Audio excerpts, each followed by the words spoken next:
اللہ تبارک و تعالی نے ارشاد فرمایا یا ایھا الذین آمنوا کتب علیکم الصیام، اے ایمان والو تم پر روزے فرض کیے گئے، کما کتب علی الذین من قبلکم، اسی طرح جس طرح تم سے پہلے لوگوں پر فرض کیے گئے تھے، لعلکم تتقون، تاکہ تم پرہیزگار ہو جاؤ، متقی ہو جاؤ، اللہ سے ڈرنے والے بن جاؤ، گناہوں سے بچنے والے بن جاؤ، اپنی زندگی کو رب رسول کے احکامات کی روشنی میں گزارنے والے بن جاؤ۔ روزہ ایک پریکٹس ہے، ایک مجاہدہ ہے، ایک جد و جہد ہے۔ جد و جہد کس چیز کی؟ اللہ کی رضا کے مطابق اپنے آپ کو ڈھالنے کی جد و جہد۔ صوم کا لغوی معنی ہوتا ہے رک جانا، حلال رزق سامنے پڑا ہے، حلال مشروب سامنے پڑا ہے، حلال رشتہ بیوی کا موجود ہے، لیکن ان سب چیزوں سے حالت روزہ میں رکنا، اللہ کی رضا کے لیے رکنا، اس کا نام روزہ ہے۔ صوم کا معنی رکنے کے ہیں، پرہیز کرنے کے ہیں، بچنے کے ہیں۔ ہر چیز موجود ہے لیکن اللہ کا حکم نہیں ہے تو لہٰذا کھا نہیں سکتے۔ تو رب فرماتے جب جائز چیزیں تو میری مرضی کے بغیر میرے حکم کے نہیں کھا سکتا، تو نے رکنا ہے تو حرام کیسے کھا لیتا ہے؟ اب جائز چیز کے لیے تجھے حکم ہے، میں کہوں تو کھائے گا، میں کہوں تو نہیں کھائے گا۔ میں نے حکم دے دیا جائز ہے، روٹی ہے، کھانا ہے، گوشت ہے، تیری فریج میں پڑا سارا کچھ، تو با اختیار ہے، منہ میں دانت بھی ہیں، ہضم کرنے کو ہاضمہ بھی ہے، بھوک کی شدت بھی ہے، پر میری اجازت کے بغیر تو کھا سکتا۔ روزہ رکھ لیا، اب تجھے حکم نہیں کہ تو کھائے۔ جب جائز چیز میری مرضی کے بغیر نہیں کھا سکتا تو ناجائز کیسے کھائے گا؟ میرے نبی پاک علیہ السلام نے اپنے خوبصورت الفاظ کے اندر اس مفہوم کو بیان فرمایا۔ محبوب پاک صلی اللہ علیہ وسلم فرماتے جس نے جھوٹ نہیں چھوڑا، غیبت نہیں چھوڑی، برائی نہیں چھوڑی، اللہ کو اس کے بھوکے پیاسے رہنے کی کوئی ضرورت نہیں۔ وہ کاہے کا رکا ہے؟ جب کوئی کام تو اس نے اللہ کی رضا والا کیا نہیں۔ روزہ رکھ کے دغا کر رہا ہے، روزہ رکھ کے جھوٹ بول رہا ہے، روزہ رکھ کے کم ماپ رہا ہے، تول رہا ہے، دھوکہ دے رہا ہے، رشوت لے رہا ہے، فراڈ کر رہا ہے، حرام کا مال اکٹھا کر کے کہتا ہے اس میں سے چلو 10 دیگیں بھی پکا دیں گے۔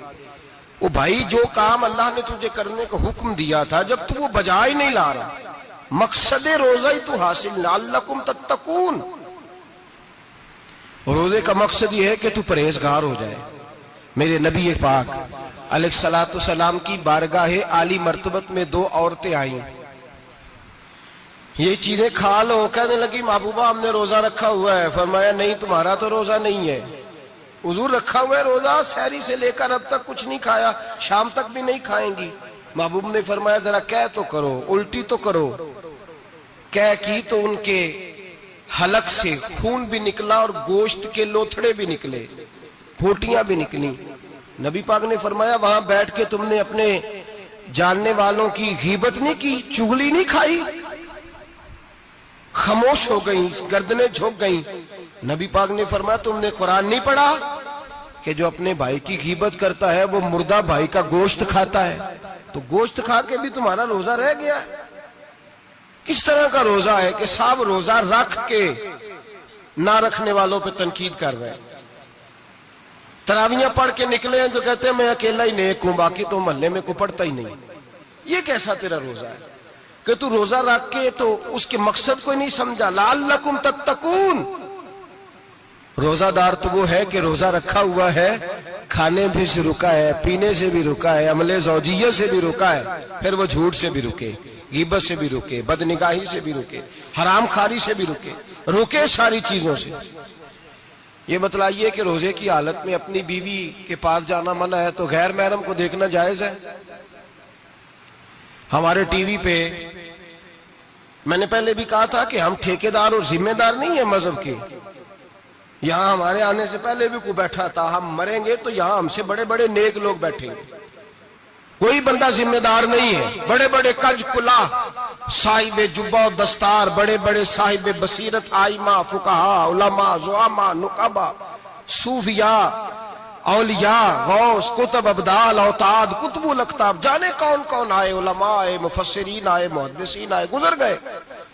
ہم تو خاک نشین لوگ ہیں، تھوڑا کام کرنے والے، تھوڑی صلاحیت رکھنے والے، لیکن بھائی اگر کرتے ہیں تو ایک کام کرتے ہیں، ساتھ دوسرا نہیں کرتے۔ یہ کس طرح کا دین سکھانے لوگ نکلے کہ شوال سے لے کر شعبان تک گانا سنایا جائے گا، شعبان سے لے کر شوال تک ناچ گانا کیا جائے گا، شوال سے لے کر شعبان تک دھما چوکڑی ہوگی، رمضان آئے گا تو حدیثیں سنائی جائیں گی، رمضان آئے گا تو لوگوں کو قرآن پڑھ کے سنایا جائے گا۔ یہ مذہب بانج نہیں ہے، ایک گویے مذہب سکھائیں گے، ایکٹر مذہب سکھائیں گے۔ یہ مذہب بانج نہیں ہے کہ ایک گلاس کے اندر پہلے شراب پی لو، پھر اسی گلاس میں رمضان آئے تو شہد بانٹنا شروع کر دو۔ یہ بانج نہیں، یہ میرے رسول اللہ کا مذہب ہے۔ اگر تمہیں شوق ہے دین سیکھنے سکھانے کا، یکم رمضان کو توبہ کرو اور کہو کہ ہم ٹی وی پہ بیٹھ کے حدیثیں سنائیں گے تو سارا سال سنائیں گے، اور جس زبان سے حدیث نکلے گی پھر اس سے کبھی گندا گانا نہیں نکلے گا، پھر کبھی ناچ گانا نہیں ہوگا۔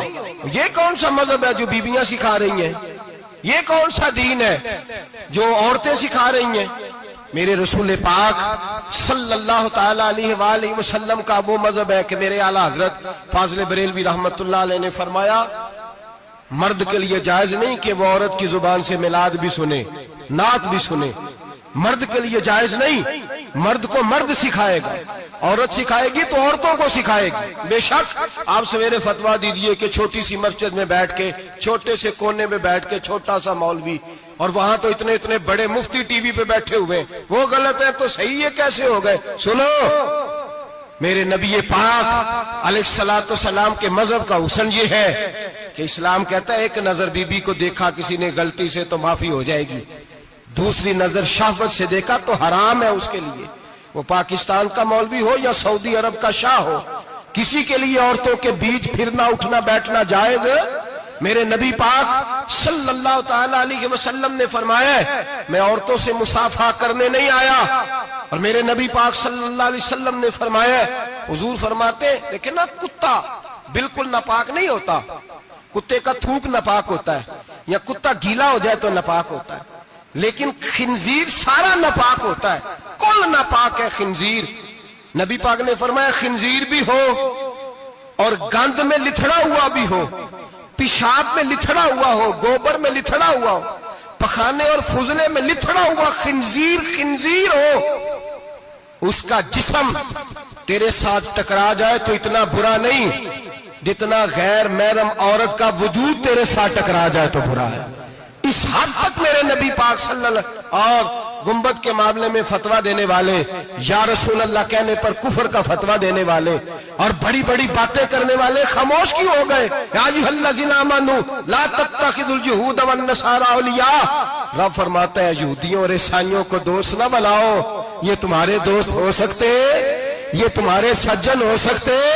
جب عرش کا مالک کہہ رہا ہے سجن نہیں ہو سکتے تو دوستی کی بات کیسے بڑھا رہا ہے؟ یا رسول اللہ ہمارے سجن کون ہو سکتے ہیں؟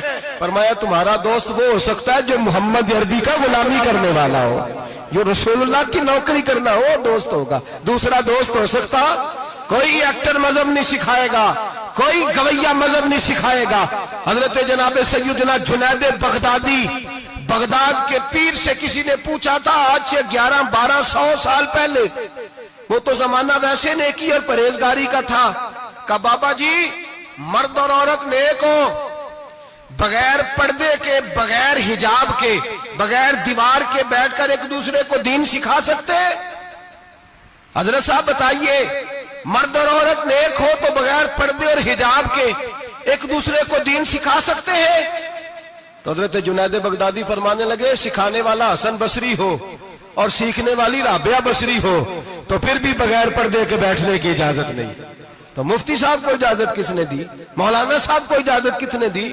بڑا وہ نہیں ہوتا جو ٹی وی پہ زیادہ آتا ہے، بڑا وہ ہوتا ہے جو رسول اللہ کے دین پہ عمل زیادہ کرتا ہے۔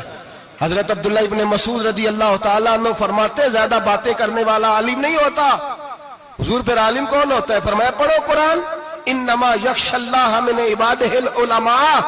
فرمایا بڑا عالم وہ ہوتا ہے جو اللہ سے زیادہ ڈرتا ہے، اس لیے کہ رب فرماتا ہے میرے بندوں میں سے جو عالم وہ ہیں جو اللہ سے زیادہ ڈرتے ہیں، خوف رکھتے ہیں۔